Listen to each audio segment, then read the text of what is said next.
Listo. Ya empezamos grabación. Em, Anuncios. Esta semana le subí tarea, la semana 5. Esta semana es su examen, el viernes, ¿verdad? De las primeras 4 tareas, ¿verdad? Me informa la segunda ayudante, Viridiana, que hoy les va a mandar las tareas de la tarea 3 y de la 4. Yo creo que no le va a dar tiempo a terminar la revisión. Sin embargo, algo que ellos hacen, los ayudantes, es que resuelven la tarea y se las entregan a ustedes para que ustedes vean cómo se solucionan los ejercicios, digo, para que los tengan preparados, ¿no? Para que los tengan analizados en caso de que vengan en el examen. Entonces, en esa parte creo que no tendríamos problema. ¿Sí? Pues ya nada más me falta a mí confirmar el salón. Fíjense que estoy sufriendo un poco porque no encuentro un salón que nos den las 2 horas. Pero de todos modos, por ahí le eché el ojo a uno. Nada más estoy esperando que me confirme la división de estudios profesionales para que podamos hacer uso del mismo, ¿no? Tener uso del ese salón y ahí estaríamos aplicando el examen. Todavía no lo defino, pero en cuanto lo tenga, en cuantito lo tenga, se los mando para que ahí sepan a dónde llegar, ¿ok? Yo esta semana pues quiero avanzar con una nueva teoría para poder encontrar los mejores estimadores insesgados. ¿Se acuerdan que toda esta teoría que hicimos de la cota inferior de Kramer-Rao fue para justificar, ¿no? De forma pues matemática que nuestros estimadores eran los mejores insesgados a través de esa cota inferior? De hecho, a partir de esa cota inferior se definen ciertas propiedades de los estimadores, que por cierto voy a mostrarles mejor en las notas, es más fácil para mí. Em, Son conceptos que a lo mejor surgen o les preguntan alguna vez en otras materias, puede ser. Entonces, más vale que lo repasemos. A ver, ahí estoy presentando las notas. Y precisamente ustedes van a las notas justo cuando acaba el tema de Rao Blackwell. Déjenme ver, por acá estaba. Aquí estoy encontrando la formación de Fisher. Vienen unos ejercicios de la cota inferior. Em, la función score también ya lo vimos. Vienen estos conceptos de eficiencia de un estimador, ¿no? Em, Estos conceptos de eficiencia solo sirven para estimadores insesgados.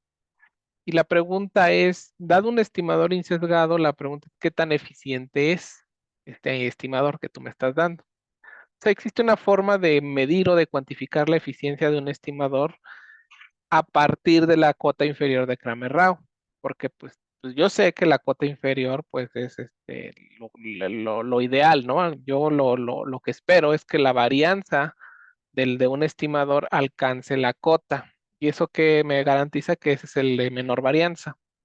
Entonces, la eficiencia de un estimador vamos a definirla mediante este cociente que les estoy presentando. Tengo que calcular la cota inferior de Kramer-Rao y dividirla entre la varianza del estimador. Y nuevamente aquí bueno, primero notar que este número, dado que la varianza siempre está por arriba del coeficiente de la cota inferior, este coeficiente siempre va a ser menor a 1, que estoy poniendo como f de teta, este siempre va a ser menor a 1. Y de hecho solo va a valer 1 cuando la varianza del estimador alcance la cota inferior, en cuyo caso vamos a decir que teta gorro tiene una eficiencia del 100%, por así decirlo, ¿no? Porque alcanza la cota. En caso de que no, pues entonces este cociente se empieza a alejar del 1, ¿no? Entonces, de hecho, si ustedes tienen una cota inferior, una varianza que está dos veces más grande que la cota inferior, pues la eficiencia sería como del 50%. Estas métricas casi no las usamos, soy sincero, sin embargo aparecen en los temarios y conceptos que debemos de estar manejando. Entonces, si algún día se les pide calcular la eficiencia de un estimador, pues nada más les están pidiendo este cociente entre la cota inferior de Kramer-Rao dividido entre la varianza del estimador que les pasaron. Si ese cociente les da 1, ya saben que es el umbue, ¿no? Alcanza la cota inferior y por lo tanto tiene una eficiencia del 100%. Existe otro concepto que se llama eficiencia relativa entre dos estimadores. Eh, Nuevamente insesgados, ¿eh? Todo esto cae en el insesgamiento, es muy importante porque si se dan cuenta, nada más estamos analizando la varianza del estimador. Y cuando tengo un estimador insesgado, el error cuadrático medio se transforma en la varianza. Por eso terminamos viendo la variabilidad de los estimadores insesgados.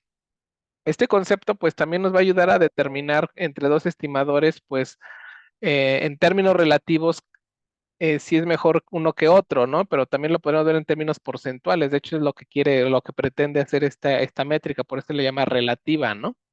Este, en el sentido de cuántas variabilidades más es peor el estimador, por así decirlo, ¿no? Imagínense que usted tiene un estimador que tiene una varianza de 2, ¿no? Este de aquí abajo, y este una varianza de 4. Pues si ustedes hacen el cociente 4 entre 2 les va a dar 2, ¿no? Entonces la eficiencia relativa es que el estimador, el teta 1 es 2 veces mejor que el estimador del teta 2, ¿no? En términos de varianza, todo esto en términos de varianza, porque al final les decía, ¿no? En un estimador insesgado, lo que me importa aquí es la variabilidad, ¿no? Cuando el estimador es insesgado. Entonces aquí pues lo más te está diciendo ya la definición de que pues cuando este cociente es menor a 1 es porque teta 2 es más eficiente que teta 1, ¿no? Y cuando es mayor este cociente es que teta 1 es más eficiente que teta 2. Pues tiene que ver con la varianza, pues, ¿no? El que tenga menor varianza es el que gana, ¿no? Entonces aquí, pues cuando esta eficiencia relativa les da un 1, pues básicamente les está diciendo que son igual de eficientes, ¿no? Si los dos estimadores tienen la misma variabilidad, nuevamente son dos estimadores sin sesgados, y en caso de que lleguemos a tener un 1, pues vamos a decir que son igual de eficientes, ¿no? Y existe todavía otro concepto de asintóticamente eficientes. Esto es interesante, este concepto sí lo vamos a estar ocupando más adelante cuando veamos métodos de estimación. Que sea asintóticamente eficiente, ¿qué quiere decir? Pues eso de asintóticamente quiere decir básicamente que tenemos más muestra, ¿no? Conforme vas dando más muestra, algo le debe de ocurrir al estimador.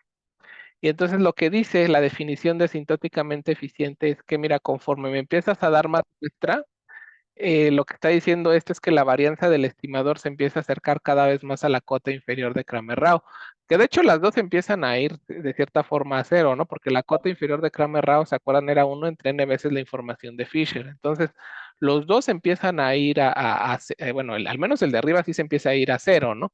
La pregunta es si la varianza de mi estimador también se empieza a ir a cero y le gana, de hecho, o empata en la velocidad de convergencia, ¿no? Porque aquí tiene que ver mucho la velocidad de convergencia. Pero si yo pruebo que este límite me da 1, voy a decir que mi estimador es asintóticamente eficiente. O sea, puede ser que con una muestra de tamaño 10, pues no alcanzó la cota y lo que quieras, ¿no? No es eficiente o es una eficiencia del 90%. Pero si yo demuestro que conforme recibo más muestra, el estimador se empieza a comportar cada vez mejor, en términos de la varianza, es decir, se empieza a acercar a la cota inferior de Kramer-Rao, es que voy a decir que el estimador es asintóticamente eficiente. Y lo que vamos a ver más adelante va a ser interesante porque cuando nosotros estemos construyendo estimadores em, a partir de algunos métodos como máxima verosimilitud, que en su momento vamos a definirlo, muchas veces estos estimadores ustedes se van a dar cuenta que no son un BUES, es decir, no alcanzan la cota inferior. Se oye, no es mi equipo. Ah, sí, sí se oye, dice Úrsula, que bueno, le pregunté al principio Félix, creo que no nos está escuchando bien. Entonces, igual y a ir, chécale, creo que yo le puedo mover algo aquí ¿cómo se llama? Micrófono nada más a ver, micrófono, a configuración de audio, digo por si las dudas, voy a moverla aquí no, pues ya está todo, ya no puedo hacer más por ustedes, ya está todo aquí, dice. Muy bien. Entonces les comentaba, ¿no? Esos métodos que vamos a ver más adelante, desafortunadamente no van a construir al famoso UMBUE, al estimador insesgado de mínima varianza. Sin embargo, o se demuestra que esos estimadores que vamos a encontrar sí son asintóticamente eficientes. que quiere decir que, pues bueno, lamentable puede ser que para una muestra pequeña, pues no sea el mejor estimador, pero conforme voy recibiendo más muestra, esos estimadores empiezan a comportar casi como si fueran el umbúe, y pues de ahí que los ocupemos mucho en la práctica, ¿no? Por eso se le llama que son asintóticamente eficientes, porque conforme la muestra va creciendo, prácticamente el estimador, la varianza del estimador y la cota son las mismas, ¿no? Em, Eso lo vamos a ver más adelante. Y finalmente, otra definición que en su momento a lo mejor van a empezar a escuchar, eh, sobre todo esto que se van a ciencia de datos, son los estimadores consistentes, ¿no? O sea, a mí me gustaría tener un estimador consistente y como que suena consistente, pues que dé estimaciones buenas conforme empieza a recibir más información, ¿no? Conforme empiezas a recibir más muestra, la idea del estimador consistente es que su estimación se acerque cada vez más al verdadero valor del parámetro al que quiere estimar. A eso se le llama consistencia, ¿no? Entonces, imagínense que usted tiene un estimador que conforme recibe más muestra empieza a irse por otro lado, empieza a estimar al parámetro por otro lado, pues ese estimador no me serviría, ¿verdad? A mí me gustaría tener un estimador que conforme va aprendiendo, conforme va recibiendo datos, sus estimaciones estén más cercanas al verdadero valor. Entonces, la definición de consistencia es un poquito complicada porque está en términos de convergencia en probabilidad. No sé si lo vieron en su curso de probabilidad, pero se puede definir como una variable aleatoria converge en probabilidad a cierto valor, ¿no? Y la definición no está tan descabellada, es básicamente esto que les estoy poniendo. Yo estoy aquí denotando a teta gorrito n como un estimador que está construido a partir de una muestra de tamaño n. Tú me pasas una muestra de tamaño n, yo construyo un estimador para el parámetro teta, ya saben, es una transformación de esta muestra. Y entonces lo que me pide la definición de consistencia es lo siguiente. Mira, yo necesito que me pruebes que para toda epsilon mayor a cero, me demuestres que el límite cuando la muestra tiende a infinito, y esto es lo bonito de nuestro enfoque, ¿eh? Porque ustedes dirán, ay, ¿cómo la muestra va a tender a infinito? Eso no es práctico, eso no existe. Pues bueno, en nuestra teoría sí, porque estamos suponiendo poblaciones infinitas. Acuérdense que nosotros suponemos que estamos analizando un fenómeno aleatorio y ese fenómeno aleatorio sigue una distribución con parámetros y nuestro objetivo es estimar esos parámetros, ¿no? Esos parámetros poblacionales. Entonces, desde el punto de vista teórico, yo sí puedo pedirle, por así decirlo, a la naturaleza o al fenómeno que me genere muestra, muestra, muestra, muestra, es decir, que se la pase generándome muestra tan grande como yo quiera. Entonces, sí tiene sentido hablar de límite cuando n tiende a infinito. Cuando ustedes lleven su curso de muestreo, ahí son de poblaciones finitas y ahí sí, pues el infinito no tendría mucho sentido, porque si tú tienes una población de tamaño 120 millones, pues tarde o temprano tu muestra lo más que puede tomar es 120 millones, no puedes irte más allá, ¿verdad? Es en el caso del muestreo. Ahorita por eso nosotros podemos definir esto de saca el límite cuando n tiende a infinito, porque nuestra teoría supone que las poblaciones son infinitas, en realidad es un fenómeno aleatorio que está generando la muestra y ese fenómeno aleatorio se rige por cierto modelo probabilístico con parámetro desconocido y entonces desde el punto de vista teórico yo puedo asumir o teorizar pues de que voy a recibir una muestra tan grande como yo quiera. Entonces, en estos términos, lo que me está diciendo es que el estimador, si se dan cuenta lo que estoy pidiendo para que yo diga que el estimador es consistente, lo que les estoy pidiendo es que el estimador se aleje del verdadero valor del parámetro, que este es teta, es el verdadero valor el que yo desconozco. Yo requiero que la distancia entre esas dos, entre el estimador y esta cosa, sea menor a epsilon, porque es para toda epsilon, pero que la probabilidad de esto se me vaya acercando a uno, es decir, con probabilidad uno ocurre este evento cuando n tiende a infinito. Básicamente como que lo que estoy tratando de decir es que existe una n a partir de la cual la estimación que arroja el estimador va a estar alejada de teta en menos de epsilon, donde epsilon es cualquier número positivo, ¿no? Como la definición que se da en cálculo, ¿no? De continuidad. Para toda epsilon existe una delta. Aquí diríamos, para toda epsilon existe una n a partir de la cual el estimador ya se aleja en menos de epsilon unidades o epsilon distancia del verdadero valor del parámetro, ¿no? Con probabilidad uno, prácticamente. Entonces, eso es lo que pretende darnos la definición de consistencia, ¿no? Si ustedes la ven en términos complementarios, porque a veces calcular estas probabilidades se complica. Pues, si ustedes lo ven en términos de complemento, pues se saquen uno menos esta probabilidad. Ahora es otra definición alternativa, es demuéstrame que la probabilidad de que ocurra este evento ya es cero, ¿no? A mí me gusta más esta porque se entiende más, ¿no? Pero es equivalente a esta definición que está aquí abajo. ¿Cuál es el problema? Pues que muchas veces calcular estas probabilidades es complicadísimo, ¿no? Y por lo general se tienen que usar como trucos para poder hacer la prueba de que un estimador es consistente. Afortunadamente, se puede demostrar de una manera sencilla que un estimador sea consistente o no gracias a la desigualdad de Chebyshev, que supongo que la vieron en su curso de probabilidad. Gracias a la desigualdad de Chebyshev, nosotros vamos a poder probar la consistencia bajo ciertas condiciones, ¿ok? Veamos más o menos lo que dice aquí la teoría. A ver, la desigualdad de Chebyshev es esta. Dice, tú me das cualquier variable aleatoria que tenga el késimo momento finito, y la desigualdad de Chebyshev te dice la probabilidad de que, de hecho que aquí es en valor absoluto, creo. La probabilidad de que x sea mayor a epsilon es menor o igual a esta cantidad, ¿no? Es una desigualdad pues muy conocida, ahí se demuestra, pero gracias a esta desigualdad, yo puedo aplicarla porque si se dan cuenta es muy parecido a lo que está aquí arriba, ¿no? En lugar de la variable aleatoria x, pues pongan esta variable aleatoria. Es una variable aleatoria, teta gorrito n, entonces creo que se me olvidó poner el valor absoluto en esta desigualdad, pero entonces en lugar de x, pongan teta n menos teta, ¿no?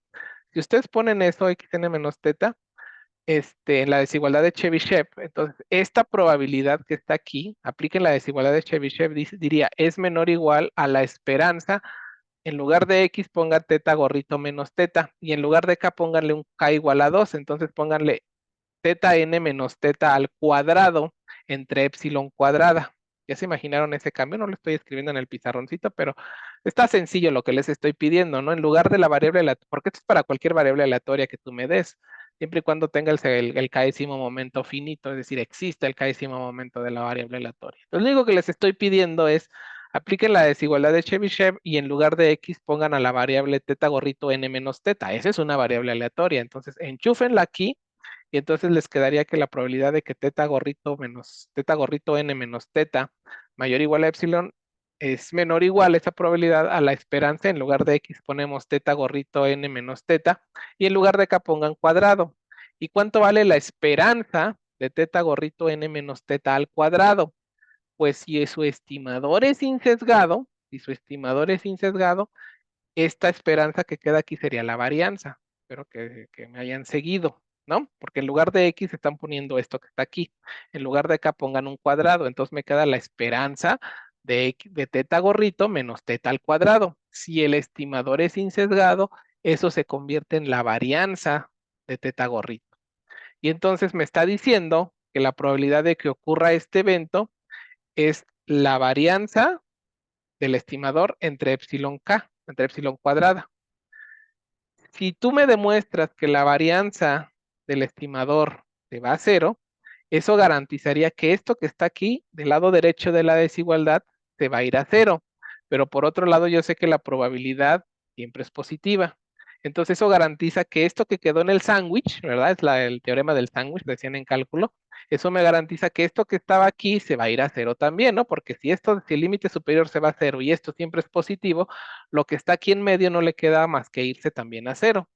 Entonces, gracias a la desigualdad de Chebyshev, si ustedes quieren probar consistencia de un estimador, lo único que tienen que demostrarme es que su varianza se va a cero, siempre y cuando el estimador sea insesgado, ¿no? Entonces, es muchísimo más fácil estimar o calcular este límite que calcular el límite de la definición, este de acá, ¿no? Entonces, mejor lo que yo hago para para probar consistencia de un estimador es, a ver, pásame el estimador, voy a demostrar primero que es insesgado, demuestro su insesgamiento, y si demuestro que la varianza de ese estimador se va a cero conforme la muestra tiende a infinito, es más que suficiente, gracias a la desigualdad de Chebyshev, para demostrar que el estimador va a converger en probabilidad hacia el parámetro desconocido, que no es más que la definición de consistencia. ¿De acuerdo?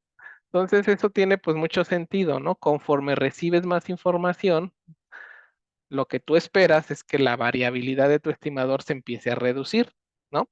Y si se empieza a reducir y el estimador es insesgado, pues eso no nomás se traduce a que el estimador va a empezar a llegar un momento a converger al verdadero valor del parámetro al que quiere estimar.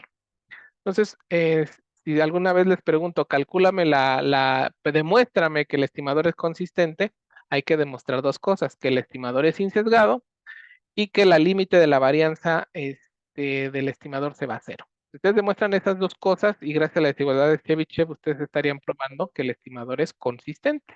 ¿De acuerdo? Y les digo, es un concepto muy utilizado hoy en día, pues porque se supone que lo que dicen Machine Learning van aprendiendo, voy agarrando cada vez más datos. Entonces, eso se traduce en que tu estimador empieza a tener menor variabilidad y si tiene menor variabilidad y si además es insesgado, eso se traduce a que la estimación que arroje el estimador va a estar muy cerca del verdadero valor al que quiere estimar.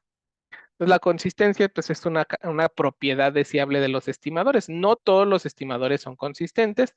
Evidentemente, a nosotros nos gustan aquellos estimadores que gocen de esta propiedad de consistencia. Ahora, también tengan cuidado con lo que les estoy diciendo. Si ustedes tienen un estimador insesgado y su varianza no se les fue a cero, no quiere decir que no converja en probabilidad. Ajá, o sea, no quiere decir que ya no, que no es que no es consistente, no se vayan con esa finta. Aquí nuevamente es como una implicación. Si la varianza se va a cero y es insesgado, implica consistencia, pero al revés no, ¿no? No quiere decir, pues, si ustedes tienen este límite y no se les fue a cero, no vayan a decirme el estimador no es consistente, simplemente no saben, no se sabe, con esta propiedad de Chebyshev no saben, solo saben que esta cosa no se les fue a cero, pero eso no garantiza que en probabilidad a lo mejor sí se les vaya a hacer esta desigualdad, ¿no? Esta probabilidad de este evento. También tengan cuidado. Esto solo sirve para probar consistencia, pero de ida, ¿no? Es decir, pruébenme insesgamiento y que varianza se va a cero, gracias a Chebyshev concluyen consistencia del estimador. Pero si no se les va a cero, no quiere decir que ya no es consistente, eso es otra cosa. Habría que probarlo vía la definición oficial que si se va a cero o no para determinar si es consistente o no. Solo en estos casos que tienes la varianza cero y insesgamiento es que puedes garantizar que tu estimador es consistente. ¿De acuerdo? Entonces, nada más eso se los quería platicar de que existen estos conceptos de consistencia y eficiencia y asintóticamente eficiente. Los que vamos a estar viendo más adelante son los asintóticamente eficientes porque vamos a construir un método que me ayude bueno, vamos a ver un método que me ayuda a construir estimadores asintóticamente eficientes. A lo mejor el estimador, pues a lo mejor se porta un poquito mal al principio, pero sabemos que si vamos a recibir una muestra grande, asintóticamente va a ser muy bueno, va a ser como el umbúe, ¿no? Entonces eso es algo interesante, ¿no? Y esto de consistencia, pues gracias a Chebyshev, pues se traduce en la varianza, ¿no? Si la varianza se va a cero, pues es un estimador consistente, ¿no? Listo. Y vienen por ahí unos ejercicios ahí para que calculen la eficiencia de un estimador y todo lo que quieran, ¿no? Aquí otros ejercicios. Revisen estos ejercicios de las notas para el examen, ¿eh? O sea, de la tarea. Pero si dan cuenta ustedes cuando están viendo sus notas, por ahí vienen ejercicios. Mire, viene aquí el ejercicio 3.26. Algunos yo se los pongo en la tarea semanal, otros no. Pero pues aquí vienen en sus notas y si ven un ejercicio, ay, el profesor no dejó este de ejercicio, pues una bonita tarea es que pues, lo resuelvan, ¿no? Ahí por su cuenta para que se preparen más para su examen, ¿no? También no lo dejen ahí olvidado. Échenle un vistazo a las notas, vean los ejercicios, digan, ah, yo haría este ejercicio por aquí. Bueno, ahí también es válido, ¿no? Listo. Y ahora les voy a cambiar un poquito el tapete, le decimos nosotros, ¿no? Les voy a mover el tapete. ¿Por qué? ¿Se dan cuenta? Todo lo que estuvimos haciendo fue para estimar a un parámetro. Esto de la cota inferior que vimos es para el parámetro teta, ¿no? Ya sabemos cómo calcularla, uno entre n veces la información de Fisher, sabemos todo esto. También sabemos que si la varianza del estimador alcanza la cota inferior de Kramer-Rao, pues ya la hicimos, ¿no? Esto es lo que más nos gusta, ¿no? Esto implica un bueno. Ya, todo esto hemos visto toda esa teoría muy bonita. Y ustedes dirán, bueno, pues está bien, ¿no? O sea, tú tienes al famoso fenómeno aleatorio, ¿no? Que según se rige por un modelo probabilístico donde teta es un parámetro desconocido de este modelo Y nosotros lo que hemos dicho, mira, es que tú vas a recibir una muestra de este fenómeno aleatorio y después con esa muestra pretendemos estimar a este parámetro desconocido, ¿no? Ahorita nuestro problema está muy simple porque sabemos el modelo, sí sabemos que es una normal, que es una Poisson, que es una beta, pero desconocemos el parámetro y con la muestra pretendemos estimar al parámetro. Y siempre decimos, quiero estimar a teta, quiero estimar a teta, quiero estimar a teta, ¿ok? Aquí es donde les voy a mover un poco la teoría, pero vamos a ver que vamos a hacer pequeños ajustes para que todo siga funcionando. Vamos a suponer, ¿no? En el contexto de un seguro, ¿no? Vamos a suponer que el número de siniestros, acuérdense que la distribución Poisson ayuda mucho al conteo, ¿no? Vamos a suponer que el número de siniestros se modela, de una aseguradora, se modela por una distribución Poisson de parámetro lambda desconocido. ¿No? ¿Está bien? Ustedes ya hicieron mucha teoría alrededor del modelo Poisson y de hecho saben que un estimador, el mejor estimador insesgado es X barra. Es algo que creo que vieron con Sergio. Es decir, puede demostrarse que este estimador X barra es insesgado y es el que tiene la varianza más pequeña. Utilizan los teoremas que hemos visto y es fácil demostrar que X barra, es decir, agarras en la muestra, la promedias, este estimador, este es el estimador de mínima varianza para lambda, ¿no? Pues aquí está lambda y lo que hace es que el X barra va a arrojar sus estimaciones, ¿no? Muy cercanos a lambda. Nada más arroja una estimación en la práctica, pero en la teoría nosotros podemos estar replicando el muestreo. En la teoría yo puedo decir, ay, ahora dame otra muestra y dame otra muestra. Pues lo que está pasando es que entonces, conforme el estimador arroja sus estimaciones, pues sus estimaciones se distribuyen de forma, bueno, de hecho eso es teorema del límite central, de forma acampanada alrededor de lambda y que sabemos que pues, la varianza se minimizó, ¿no? Es lo que hace la cota inferior, encontrar al estimador de mínima varianza y sabemos que este es el mejor, bueno, el mejor de los insesgados, ¿de acuerdo? Y entonces, imagínense que su jefe les dice, ¿no? El jefe de la aseguradora les dice, ok, qué bueno que me estimaste a lambda del fenómeno aleatorio, qué bien, pero fíjate que yo estoy interesado en que me estimes la probabilidad de observar cero siniestros en la compañía. Eso es realmente lo que a mí me gustaría que me estimaras. Y entonces diría uno, ah, perfecto. Bueno, yo no estimé, bueno, ¿cuánto vale la probabilidad de X vale de cero? Pues si esto es realmente se modela con la Poisson, pues ustedes saben, ¿no? El modelo Poisson, si quieren lo escribimos por acá, no es para que no nos perdamos. El modelo Poisson es así, ¿no? Lambda a la X entre a la menos lambda entre X factorial, ¿no? Es la probabilidad del modelo Poisson.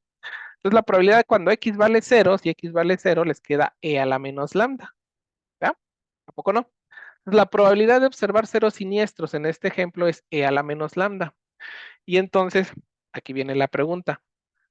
Aquí realmente lo que les preguntaron no es estímame lambda, sino estímame a una transformación de lambda. Vamos a llamarle G de lambda, si ustedes se dan cuenta. Pues realmente lo que está pasando aquí es que ya les estoy cambiando un poco la jugada, porque nosotros nos estábamos concentrando en estimar a lambda y lambda y lambda. ¿Y cuánto vale lambda? Yo necesito saber cuánto vale lambda. Y en estos momentos ya les estoy cambiando el juego porque les estoy diciendo, bueno, es que no quiero que me estimes lambda, necesito que me estimes E a la menos lambda. Y uno dirá, bueno, no pasa nada, porque yo te acabo de encontrar al mejor estimador para lambda. Me acabas de cambiar la jugada porque no quieres estimar a lambda, quieres estimar a E a la menos lambda. Lo lógico que a cualquiera se le ocurriría ante esta situación es hacer lo siguiente. ¿Quieres estimar a E a la menos lambda? Pues estímalo por medio del estimador E a la menos lambda gorrito, ¿no? Es decir, enchufa a tu estimador, a tu mejor estimador que tiendes, que es X barra, enchúfalo, y yo espero que este que está aquí sea un buen estimador para E a la menos lambda. ¿A poco no? Eso sería lo lógico. A este método se le conoce como el método de plugin o enchufe. Agarras tu mejor estimador para lambda y después lo enchufas en la transformación del parámetro que quieres encontrar o que quieres estimar. Se dan cuenta que en este momento yo les estoy pidiendo, encuéntrame el estimador, no para lambda, sino para E a la menos lambda, para una transformación del parámetro. Entonces, una forma de solucionar el problema es enchufar a tu mejor estimador que tienes para lambda en la transformación que me estás pidiendo y de esa forma digo, ah, pues quieres estimar E a la menos lambda, pues una forma de estimarlo es E a la menos X barra. Es decir, me bajas la muestra, calculo X barra, la enchufo en la transformación y tú querías la probabilidad de observar cero siniestros, que estimara la probabilidad de observar cero siniestros, Perfecto. Un estimador que estoy definiendo en este momento es E a la menos X barra. La pregunta es, ¿este estimador es un BUE?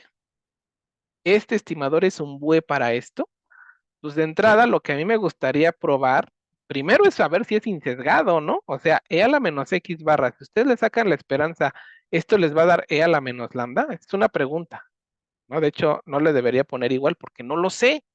Tendría que investigarlo. Y si quieren, ahí revisen lo de tarea, pero pues van a ver que esto es desigual, esto no es, no les va a dar igualdad. Entonces, E a la menos X barra, es un buen estimador, ¿eh? No estoy diciendo que sea malo y que no lo hagan, de hecho es lo que se hace en la práctica. Sin embargo, dada nuestra teoría que estamos construyendo, la pregunta siguiente es, oye, ¿y este estimador es un BUE para esta cantidad? Es decir, él es el estimador insesgado de mínima varianza para estimar la probabilidad de observar ceros siniestros. Y ya la respuesta que les estoy dando desde ahorita es, cuando ustedes calculen la esperanza de este estimador, no les va a dar E a la menos lambda, entonces no es insesgado. Y si no es insesgado, mucho menos va a ser un BUE, ¿verdad? Porque para ser un BUE, lo primero es que sea insesgado. Entonces, ese es un detalle interesante, órale, porque lo que va a pasar en la práctica muchas veces es que a nosotros no nos van a pedir que estimemos al parámetro, nos van a pedir que estimemos a una transformación del parámetro. Eso es realmente lo que nos van a estar pidiendo, ¿no? Entonces, imagínense otro contexto, ¿no? Ustedes van a recibir una muestra del modelo normal con media mu y varianza 1, ¿no? Parámetro desconocido mu. Y entonces la pregunta va a ser, estímame la probabilidad de que X sea mayor a 1. Encuéntrame un estimador para calcular la probabilidad de que X sea mayor a 1, ¿no? ¿Y cómo le hago? Híjole, pues es que a mí me enseñaron que si ustedes quieren calcular la probabilidad de X sea mayor a 1, tengo que calcular la integral de 1 a infinito del modelo normal, aquí va el modelo normal, ¿no? Con su parámetro mu desconocido y varianza 1, integrarlo respecto de X, ¿no? De 1 a infinito. Es lo que quieres que yo estime, ¿verdad? Pues cuando ustedes resuelvan esta integral, pues al final les va a quedar algo que depende de mu, ¿verdad? ¿A poco no? El mu es el parámetro desconocido. Cuando ustedes resuelvan toda esta integral, les queda una función de mu. Entonces realmente les están pidiendo no estimar a mu, sino a una transformación del parámetro. Y entonces volvemos a la teoría otra vez. Híjoles, es que ahora tengo que rehacer la teoría porque tengo que encontrar al estimador que sea insesgado y que minimice la varianza para la transformación del parámetro que se te ocurrió. ¿Ya vieron el problema? Y les digo, una solución tampoco es que sea mala, es, ¿sabes qué? Como no conoces a mu, pues enchúfalo. Pon aquí a la X barra, resuelve la integral y esa es mi estimación puntual hacia el problema que tú me estás dando, ¿no? O sea, yo no, tú quieres la probabilidad de que X sea mayor a 1, perfecto, calculo mi estimador hacia la media del modelo normal, que yo sé que es X barra, la estimo, la enchufo, por eso le dicen el método del plugin, calculo la integral que me estás pidiendo y ese es mi estimador para la probabilidad de que X sea mayor a 1. Sansa, se acabó, ¿no? Pero pues surgen todas las preguntas que nos hemos hecho siempre. Oye, ¿y ese es el mejor estimador para estimar la probabilidad de que X sea mayor a 1, para la probabilidad de que X sea igual a 0? ¿Cómo le vamos a hacer? Entonces, todo esto que vimos de la cota inferior de Kramer-Rao se puede generalizar para transformaciones de parámetros, ¿no? Esto ya lo sabemos calcular, ¿no?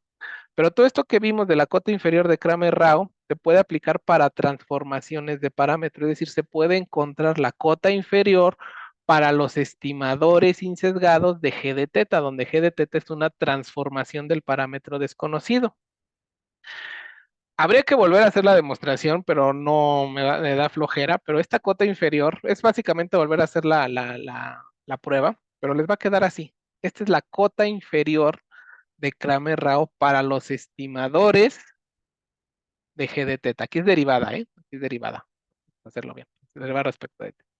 Esa es la cota inferior. Entonces, una forma de probar si ustedes acaban de encontrar al mejor estimador de G de teta, es esta.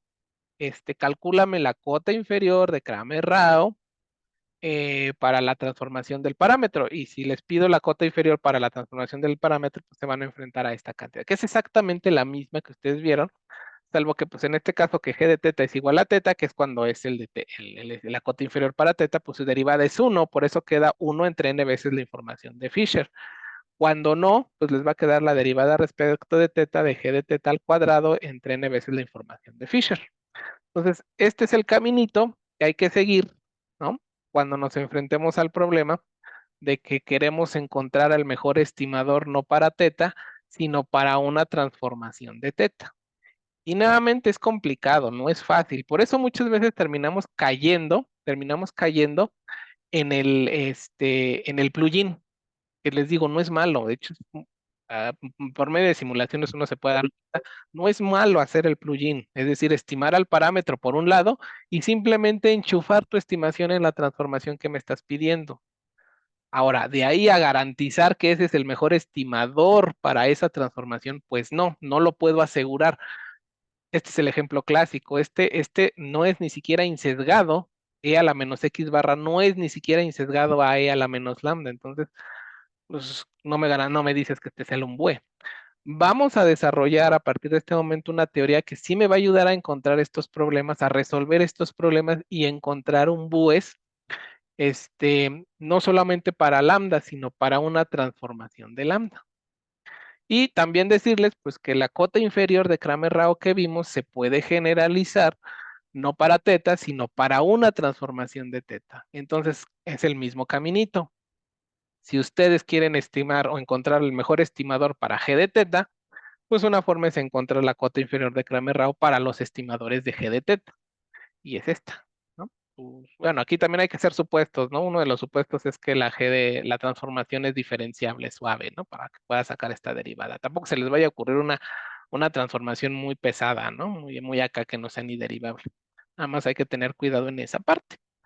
De ahí en fuera, pues la teoría pues sigue funcionando. Y se los menciono porque pues lo más seguro es que muchas veces van a caer en eso. El problema no es inferir al parámetro, sino a una transformación del parámetro, hacer inferencias sobre una transformación del parámetro, en cuyo caso una solución, la más fácil es hacer el plugin. Desarrollas toda la teoría para estimar al parámetro desconocido, a lambda en este caso, y lo único que haces es enchufarlo en la transformación que quieres estimar y ese es el que tomas como tu estimador hacia la transformación del parámetro que quieres estimar, ¿no? Y les digo, de ahí que este sea el mejor estimador hacia la transformación, híjole, ahí sí no sé.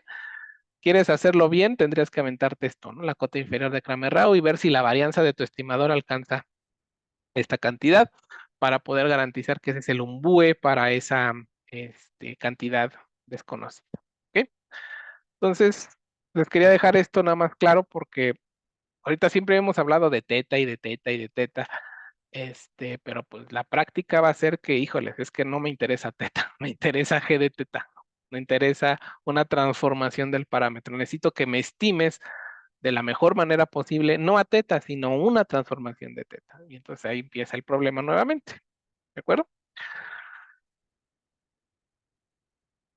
¿Cómo vamos a construir un bues ahora? ¿No? ¿Cuál es el problema de la cota inferior? Híjole. Las famosas condiciones de regularidad. No todos los modelos la cumplen, la mayoría los cumple, tampoco es malo, por eso es una gran teoría esto de la cota inferior. Si no, lo hubieran tirado a la basura, ¿eh? Si nada más funcionaba para dos modelitos, la verdad es que ni siquiera la estuviéramos viendo. Pues si nada más funciona para dos modelos, ¿para qué? Este, entonces, pero pues a mí me gustaría cubrir todos los casos, ¿no? Y de hecho me acuerdo que les puse de ejemplo que un modelo que no cumple las condiciones de regularidad es el modelo 0, teta, ¿no? La uniforme 0 teta. Esta distribución, la uniforme 0 teta, no cumple las condiciones de regularidad, ¿no? La derivada y la integral no son intercambiables, básicamente. Y entonces construir el mejor estimador para teta, el mejor estimador insesgado para teta, pues vía esta teoría no me va a servir. Pues voy a tener que construir una nueva teoría. Y esa teoría va a estar alrededor del siguiente teorema, que es el teorema de Rao-Blackwell. Ahorita no lo vamos a entender, vamos a decir el profesor que está diciendo, porque tenemos que definir muchas cosas para poder llegar al teorema de Rao-Blackwell. Sin embargo, lo voy a enunciar para que veamos hacia dónde hacia dónde vamos a ir, ¿no? El teorema nos dice nuevamente, sea x1, xn, una muestra aleatoria de un fenómeno aleatorio, ¿no? Que tú quieras, ¿no? Eh, sea teta 1, un estimador insesgado, también em, te lo pide, ¿cómo se llama? El teorema de Rao-Blackwell. Dame un estimador insesgado, el que tú quieras. Y sea, son tres cosas lo que te va a pedir, ¿no? Y aquí es donde empieza lo feo. Una estadística suficiente. Te dirán, ay, ¿qué es eso? Todavía no lo hemos definido. Ya saben que es una estadística, es una transformación de esta muestra, ¿no? Una transformación que no depende del parámetro desconocido, por esa parte. Entonces, Rao Blackwell me dice, dame estos tres ingredientes. Dame una muestra del modelo, dame un estimador insesgado, el que tú quieras, pero que sea insesgado. Es decir, que la esperanza de teta 1 me dé teta, ¿no? Es lo que me estás pidiendo. Entonces, con estos tres ingredientes, Rao Blackwell va a mejorar al estimador teta 1. Esto es lo que funciona este teorema. Lo va a mejorar. Entonces, esto es lo que concluye Rao Blackwell. Con estas tres cosas que tú me des, ahorita falta definir qué es eso de suficiencia, lo definimos ahorita, pero lo que dice el teorema de Rao Blackwell es, ok, si tú me das estas tres cosas, yo te puedo garantizar lo siguiente. Entonces, defina teta 2 igual a la esperanza condicional de teta 1 dada la estadística suficiente. Aquí, por favor, vayan a revisar su cálculo de probabilidades 2 para probabilidad 2, porque necesito que se acuerden cómo calcular este bicho. Es la esperanza condicional del estimador que me estás pasando, dada la estadística suficiente que me estás pasando acá.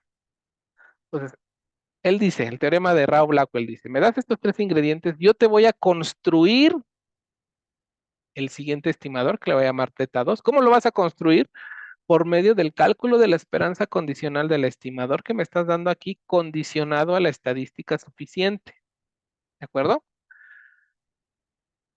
Lo que garantiza el teorema de Rao Blackwell es, este estimador también va a ser insesgado. Incluye uno. Y el siguiente punto, esto es por lo que el teorema de Rao Blackwell es una maravilla. El siguiente estimador va a tener una varianza pequeña, van a más pequeña o igual en el peor de los casos que el del estimador teta 1. Entonces, si se dan cuenta, este teorema es fundamental o es muy bonito porque me va a ayudar a encontrar al estimador insesgado de mínima varianza, o al menos me va a ayudar a acercarme al estimador insesgado de mínima varianza. ¿Por qué? Porque yo le doy un estimador insesgado y lo que va a hacer Rao Blackwell es combinar el estimador insesgado con la estadística suficiente para construir un segundo estimador que también va a ser insesgado hacia el parámetro desconocido, pero la gran ventaja es que va a poder reducir su variabilidad. Y acuérdense que el UMBU es el estimador insesgado de mínima varianza. Entonces, va por buen camino su teorema, ¿no? Porque dice que él es capaz de construirte un mejor estimador a partir de estas dos cosas, a partir de un insesgado y a partir de una estadística suficiente. Entonces, ese es el gran teorema de Rao-Blackwell. Entonces, lo vamos a estar aplicando para mejorar nuestros estimadores. Yo te voy a dar un estimador insesgado, vamos a aplicar el teorema de Rao-Blackwell y vamos a poder construir un segundo estimador que esperamos sea o tenga menor variabilidad, ¿no? Que sea el UMBUE, todavía nos falta mucha teoría, pero al menos ahí va el teoremita. De hecho, vamos a ver después una segunda versión del teorema de Rao-Blackwell y ya le vamos a llamar el teorema de Lehmann-Scheffé, el cual ese sí va a garantizar que va a construir al UMBUE, pero pues paso a pasito. Primero vamos a ver el teorema de Rao-Blackwell, que nos va a decir, sí, puedo construirte un mejor estimador siempre y cuando me des una estadística suficiente.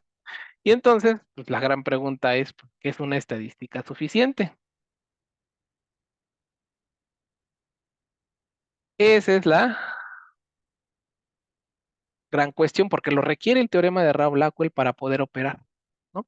Entonces, aquí por favor, aquí pongan ahí sus asteriscos, revisar, ¿no? Revisar en notas, cómo calcularla.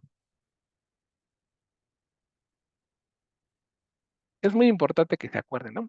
Ahora que vean procesos estocásticos, van a ver las martingalas y quién sabe qué tantas cosas. Ahí van a condicionar sobre una sigma álgebra, pero es equivalente, ¿eh? Es equivalente.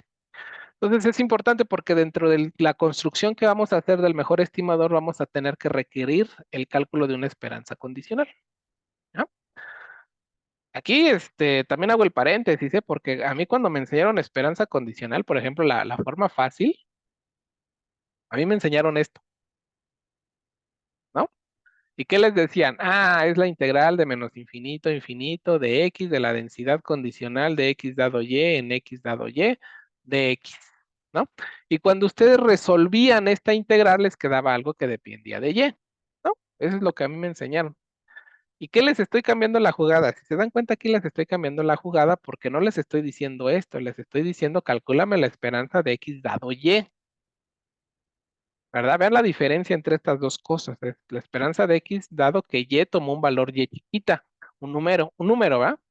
Que finalmente termina de este lado. Aquí no, aquí estoy calculando la esperanza condicional de x dado una nueva variable aleatoria. Lo que yo les estoy diciendo es que esta es una nueva variable aleatoria función de y, ¿no? Y hay que aprenderla a calcular, ¿no? Que es básicamente aventarse esta integral y en lugar de y chiquita pongan una y grandota. Es un teoremón ese, ¿eh? No, no es la definición de cálculo de esperanza condicional. Pero hay un teorema que les garantiza que si ustedes quieren calcular esta esperanza condicional, lo primero que van a hacer es calcular la esperanza condicional evaluada, es decir, aventarse esta integral, ver cuál es la g de y en lugar de y chiquita pongan y grandota y esa es una nueva variable aleatoria. Una nueva variable aleatoria que es función de y entonces esto que está aquí es una nueva variable aleatoria, ¿no? La esperanza condicional no evaluada, también se le conoce, es una nueva variable aleatoria. Y si ustedes ven esto que está aquí y ven lo que les puse aquí, lo que les estoy diciendo es que teta 2 gorrito es una transformación de la t de x. ¿Sí lo vieron? Porque estoy condicionando a t de x. Aquí estoy condicionando a y. ¿Qué es lo que les dice esta teoría? Que la esperanza de x dado y es una transformación de la variable aleatoria y. Entonces, lo que está pasando aquí es que el segundo estimador es una transformación de la estadística suficiente que tú le estás enchufando aquí. Entonces, las estadísticas suficientes parece que son muy importantes para la teoría de la construcción de los umbúes, porque los umbúes quedan en función de estadísticas suficientes. Aquí les estoy diciendo, el teta 2 queda en función de Tx, donde Tx es una estadística suficiente. Entonces, ¿qué hacen esas estadísticas suficientes que nos interesan tanto en esta teoría? Pues las estadísticas suficientes son aquellas estadísticas que no pierden información del parámetro. Acuérdense que ustedes transforman a la estadística, ¿no? Transforman a la muestra. Pues más te vale que con esa transformación que le vas a aplicar no me vayas a perder información. Entonces, si tú me garantizas que esa transformación no te pierde información del parámetro, ya la hiciste, esa es una estadística suficiente. Entonces, la definición de estadística suficiente va a estar en función, así nos la definió Fisher hace muchos añitos, y está complicada su definición, ¿eh? Nuevamente, empieza su definición. Yo te voy a dar una muestra aleatoria de un modo. De hecho, aquí lo podemos hasta generalizar rápido a varios parámetros, pero ahorita vamos a dejarlo en un parámetro. Ahorita lo generalizamos. Te doy una muestra de un fenómeno aleatorio, tu función de densidad, bien bonita. Sea t de x, una estadística. Ya saben que es una estadística. Función de la muestra que no depende de parámetros desconocidos. Decimos, ¿qué decimos? Que t de x es suficiente si, ahí les va. La densidad conjunta de la muestra x1 hasta xn, dado la estadística t, igual a t chiquita, no depende de teta. Condicionado al valor de la estadística, estadística suficiente, si tú me demuestras que la densidad condicional de la muestra dada la estadística suficiente ya no depende de teta, entonces voy a decir que esa estadística es suficiente. ¿Qué es lo que nos quiso transmitir Fisher con esta definición tan fea? Que la muestra, que esa transformación de la muestra tiene toda la información del parámetro ahí guardada. No la perdió. Ahí sigue esa información, ¿no? Porque les digo, ustedes pueden transformar la muestra de muchas formas. Se les pueden ocurrir, sácame el máximo, multiplícalas, súmalas, elévalas al cuadrado, sácalas exponencial. Puedes hacer muchas estadísticas. La pregunta es, cuando tú haces esa transformación, ¿pierdes información del parámetro? ¿Sí o no? Y Fisher dice, ok, yo quiero garantizar que esta transformación no pierda la información que trae la muestra, no pierda esa información. Entonces, la forma en cómo él traduce todo esto es por medio de esta condicional. Entonces, demuéstrame que la condicional de la muestra, perdón, la muestra condicionada a la estadística, a la que estoy nominando como suficiente, pues si tú me demuestras que esa estadística no depende, esta densidad ya no depende de teta, voy a decir que que esta estadística es suficiente, ¿no? Yo les ponía un ejemplo antes de irnos de independencia. Este, no sé si se acuerdan que les puse este ejemplo, ¿no? Y yo a partir de esta muestra puedo definir una siguiente estadística, la suma de las x's y la suma de las x's al cuadrado. Esta es una estadística, ¿no? O sea, agarro la muestra y la estoy transformando en un vector, en donde tengo la suma de las x's por un lado y la suma de las x's cuadradas en el otro lado. Yo lo que les decía es, mira, si ustedes supieran el valor de este y de este, ustedes ya me podrían estimar a mu y a sigma cuadrada. De hecho, podrían encontrarme el umbúe para mu, porque ustedes saben cuál es el umbúe para mu, es x barra, que es la suma de las x's entre n. Y el estimador insesgado, que todavía no hemos probado si es el umbúe, también podrías calcularme este estimador. Si yo te doy estas dos cosas, tú puedes estimar este y puedes encontrar este, ¿verdad? Sí, ¿no? ¿Sí lo ven? O sea, también pueden encontrar este de acá, nada más desarrollen este cuadrado y nada más con que yo les diga este valorcito y este valorcito, ustedes pueden decirme cuánto valen estas dos estimaciones. ¿Ok? Pues lo que hay detrás de eso que les acabo de decir es que esta estadística es suficiente para estimar a estos dos parámetros. Es suficiente. No necesito más. No necesito que me des cuánto vale x1, cuánto vale x2. No, no, no, a mí ni me digas cuánto valió x1, ni me digas cuánto valió xn. A mí me basta que me digas la suma de las x's y me des la suma de las x's cuadradas. Si tú me das estos dos números, yo te puedo estimar a la media y a la varianza de tu modelo. Entonces, estas que están aquí son suficientes desde el punto de vista que les estoy diciendo. Es una estadística suficiente, no requiero la muestra completa. Con que me des esto es suficiente para que yo pueda estimarte. ¿Ok? Eso quiere decir que si estas cosas son suficientes, quiere decir que la densidad condicional de x1 hasta xn, condicionada a estas dos estadísticas, ya no va a depender ni de mu ni de sigma cuadrada. Eso se está traduciendo, eso que les acabo de decir, ¿no? Y entonces, ¿por qué queremos las estadísticas suficientes? Porque Rao Blackwell va a poder utilizar una estadística suficiente para poder mejorar un estimador. Entonces, lo que vamos a hacer la siguiente clase es encontrar estadísticas suficientes porque son las que queremos o nos van a ayudar a la búsqueda del famoso estimador insesgado de mínima varianza. ¿Por qué? Porque los estimadores insesgados de mínima varianza, lo más seguro es que estén en función de estadísticas suficientes, en función de estadísticas que no pierden información.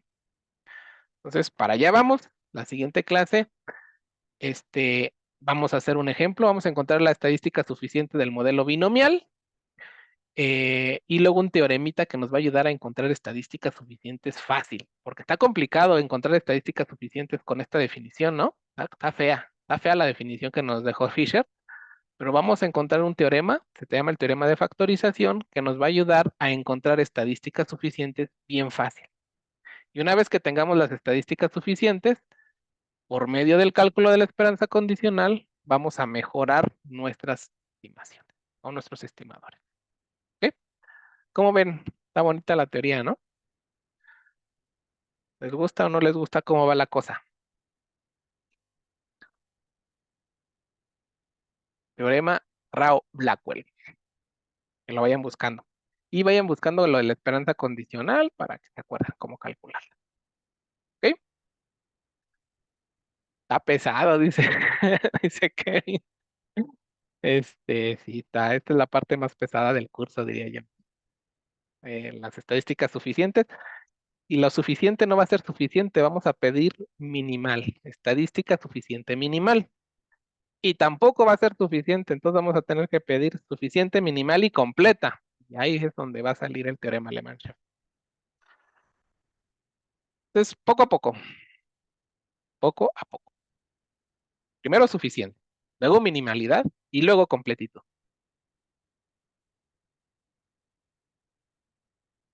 Listo. Si no hay dudas, mañana vemos el teoremón de factorización. Cuídense, Diego, gracias. Nos vemos. Bye bye, Juliana. Bye, Ayala. Adiós. Gracias. Cuídense. Cansen. Bye bye. Sí. Hola, Sergio, ¿cómo estás? Hola, profe. Bien, bien. ¿Y usted cómo está? ¿Cómo vas por allá? Déjame detener esto.